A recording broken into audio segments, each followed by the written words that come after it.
ये शाबानुल मुअज़्ज़म का महीना है, कसरत से इबादत की तरफ बढ़ाने वाला महीना है, रमज़ान के इंतज़ार वाला महीना है।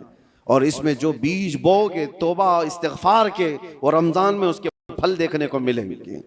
अभी से इसकी तैयारियां करो कि दिल पाक हो जाए, दिल नरम हो जाए। जिक्र इलाही से अपने हर रात को सजाओ, हर रात को।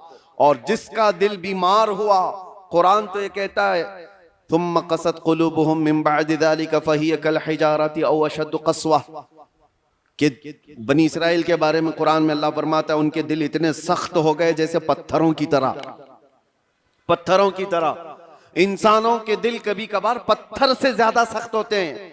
व इन्न मिनल हिजारति लमा यतफज्जरु मिनहुल अनहार व इन्न मिनहा लमा यशक्ककु फयखरुजु मिनहुल मा व इन्न मिनहा लमा यहबितु मिन खशियतिल्लाह। अल्लाह फरमाता है पत्थर तो ऐसे हैं कि कभी कभार उनमें से पानी तो निकल जाता है, पत्थर तो ऐसे हैं कि उनमें से नहरें निकलती हैं।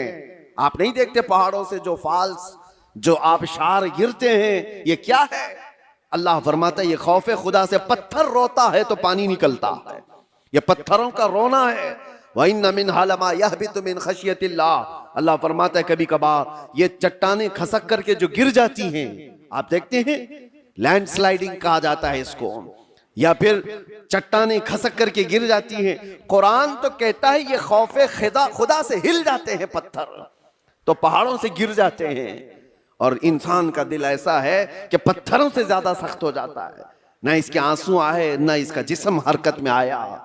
ये कुरान की बात कह रहा हूं।